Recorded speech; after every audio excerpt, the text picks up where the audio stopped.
Welcome back. You are listening to the home of forbidden romances. Prepare yourself, because tonight's story will leave you breathless. The steel of the executioner's blade was cold, but the eyes of the man who sentenced me were colder. That is how my first life ended. Kneeling in the snow, the white flakes turning red around me, staring up at General Wei-Zishuan, the man I had secretly loved, and the man who had just ordered my head to be separated from my shoulders. The sound of the blade dropping was a thunderclap that shattered the world, followed by an eternal, suffocating silence. Then I gasped. Air, sweet, freezing, living air, rushed into lungs that shouldn't exist. I wasn't on the execution block. I was sitting at a mahogany desk in the Imperial Archives, a brush suspended in my trembling hand, the ink dripping onto a pristine scroll. I looked at my hands. They were unscarred. I looked at the calendar hanging on the wall. It was the 7th year of the Jing era. 5 years. I had been thrown back 5 years before the coup, before the betrayal, before Wei Zishuan became the emperor of iron and blood. I dropped the brush. The ink splattered like the blood from my memories. Fate, it seemed, had a twisted sense of humor. It had given the villainous chancellor, Lu Xian, a second chance. But I wasn't going to use it to repent, nor was I going to use it for revenge. I was too tired for hatred and too terrified for love. My plan was simple, survival. And to survive, I had to ensure that Wei Zishuan and I never met. In my past life, our paths crossed at the Feast of the Silver Moon. I had spilled wine on his military tunic, a clumsy accident that led to a conversation, which led to a friendship, which led to a political alliance, and finally, to my death. I knew the trajectory of our stars was a collision course. If gravity tried to pull us together, I would become the anti-gravity. I, Lu Xian, decided to declare war on fate itself. The first orchestrated miss occurred 3 days after my rebirth. The Feast of the Silver Moon. The invitation sat on my desk, gold-leafed and mocking. As the Assistant Minister of Rights, my attendance was mandatory. Wei Zishuan, freshly returned from the Northern Campaign, would be the guest of honor. The entire court was buzzing with the anticipation of seeing the young god of war. I did not burn the invitation. That would have drawn attention. Instead, I meticulously poisoned myself. It was a calculated dose of dreaming root, enough to induce a high fever and unsightly, albeit temporary, hives across my face and neck, but not enough to kill. When the royal physician arrived, he recoiled at the sight of my swollen visage and immediately quarantined my estate. A tragedy, Minister Liu. The physician tooted, writing a sick note. To miss the general's triumph. A tragedy indeed. I croaked, hiding my relief behind a handkerchief soaked in cooling vinegar. While the court drank and danced, and while Wei Zishuan likely scanned the crowd for the powerful political figures he needed to court, I lay in bed, shivering and victorious. I imagined him standing there, perhaps frowning, sensing a void where a disaster should have been. I had won the first battle, but the war against destiny was far from over. 6 months later, the universe tried again. The capital was besieged by a torrential spring storm. I had finished my duties at the ministry early and was navigating the slick cobblestones toward a secluded tea house I frequented, a place known for its abysmal tea but excellent privacy. I turned the corner and froze. There, standing under the awning of the very tea house I was aiming for, was a tall figure clad in black armor, shaking water from a dark cloak. Even from the back, I recognized the breadth of those shoulders. Wei Zishuan. He was seeking shelter from the rain, standing exactly where I would have walked into him. Panic, cold and sharp, spiked in my chest. If I turned around now, the movement would catch his eye. He was a martial artist of the highest caliber. His senses were sharper than a wolf's. I spotted a beggar huddled in the alcove of a closed silk shop to my right. I pulled a heavy purse of silver coins from my sleeve, my entire month's salary, and crouched. "You," I whispered urgently. "Do you see that soldier?" The beggar blinked, eyeing the silver. "Aye, Lord." "Go to him. Trip and fall. Grab his legs and beg for mercy. Do not let go until he gives you coin or threatens to strike you." The beggar's eyes widened at the fortune in my hand. He snatched the purse and scrambled up. Consider it done. I pressed myself into the shadows of the alley. I watched as the beggar ran, feigning a slip, and collided with the general. Wei Zishuan turned, startled, his hand instinctively going to the hilt of his sword before stopping. "Please, great lord. Mercy for a starving soul," the beggar wailed, clinging to Wei's greaves. Wei Zishuan looked down, distracted. In that split second of confusion, I bolted. I ran through the mud, ruining my silk robes, darting through winding backstreets until my lungs burned, and the silhouette of the general was a memory. I leaned against the damp wall of my estate, gasping. My heart hammered against my ribs, not from exertion, but from the lingering terror of his presence. He was a magnet, and I was made of iron. I had to be careful. 2 years passed. My orchestration became an art form. I bribed the scheduling clerks to ensure my shifts at the palace never overlapped with his guard rotations. When he was in the East Wing, I was in the West. When he attended the morning court, I requested leave to inspect the grain stores in the outer provinces. I became a ghost in my own life. I dulled my brilliance. In the first timeline, I was the Grand Chancellor, dazzling the court with sharp wit and sharper strategies. Now, I was Lu Xian, the mediocre bureaucrat who kept his head down and did paperwork. But a strange thing began to happen. The harder I tried to be invisible, the more the tension in the capital grew. Without my political maneuvering to aid him from the shadows, Wei Zishuan was struggling. The corrupt prime minister was closing in on him, stripping his military budget, isolating him.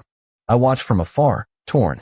If Wei Zishuan fell, the northern barbarians would invade, and the capital would burn. I would die anyway. Logic dictated I had to help him, but I had to do it without him knowing. I began leaving anonymous tips. I forged documents that exposed the prime minister's embezzlement, slipping them into the folders of the censors. I orchestrated supply lines to the Northern Army using shell companies. I became his guardian angel, unseen and unnamed. I thought I was clever. I thought I was safe. I didn't realize that by removing myself from the equation, I had created a mystery that was far more alluring to a man like Wei Zishuan than a political ally ever would have been. It was the Lantern Festival of the 4th year that undid me. The crowds were immense, a river of light and bodies flowing through the main thoroughfare. I felt safe in the anonymity of the mask I wore, a simple fox visage made of papier-mâché. I had come to watch the floating lanterns, a solitary indulgence I allowed myself. I stood on the Marco Bridge, watching the lights drift downstream. "You have a distinct way of standing, Fox." The voice was a low rumble, close enough to vibrate through my spine. I stiffened. I didn't turn.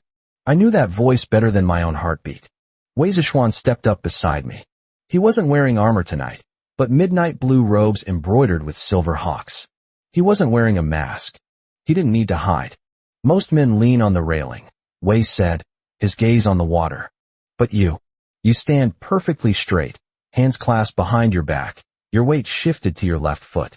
Just like the anonymous strategist who has been dismantling my enemies for the last 2 years. My blood ran cold. He knew. How could he know? "I don't know what you mean, General," I said, pitching my voice higher, feigning the accent of a merchant. "I am just enjoying the view. Are you?" Wei turned. His eyes were dark, intelligent, and predatory. "I have chased you through paperwork, Lu Xian. I have chased you through 3 provinces. I have tracked the distinct ink you use, a blend only sold in one shop in the entertainment district. I have analyzed the calligraphy of your forged documents. Do you take me for a fool?" I stepped back, my heart slamming against my ribs. "You have the wrong person." "Do I?" He reached out. I flinched, expecting violence, expecting the memory of the blade. Instead, his hand stopped inches from my face. He didn't touch me. He waited. "Why do you run?" he asked, his voice dropping to a whisper that cut through the noise of the festival. "For 4 years, I have felt you. Every time I turn a corner, I see the hem of your robe disappearing. Every time I enter a room, the tea is still warm where you sat. You organize my victories and then vanish like smoke. What? Because you are dangerous," I whispered, the truth slipping out before I could catch it. Wei Zishuan tilted his head. "To my enemies, yes. But to you." He took a step closer, invading my personal space. The scent of sandalwood and cold steel enveloped me.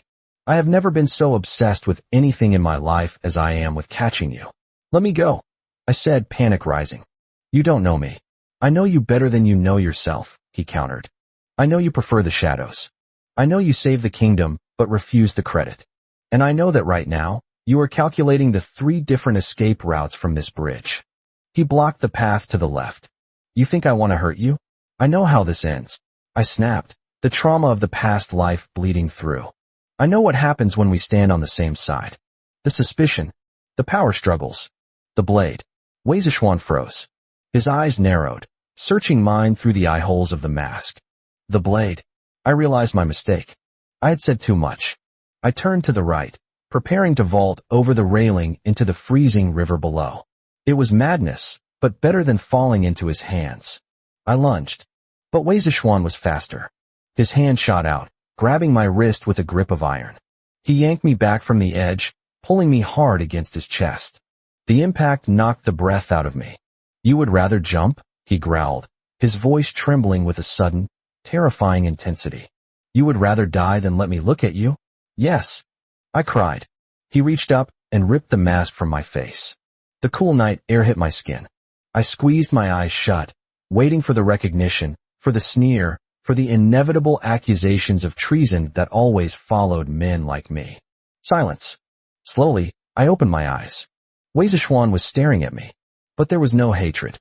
There was shock, yes, but underneath it, something burning and intense. He looked at me as if I were a ghost he had been trying to conjure for a lifetime. Lu Xian, he breathed. He said my name like a prayer.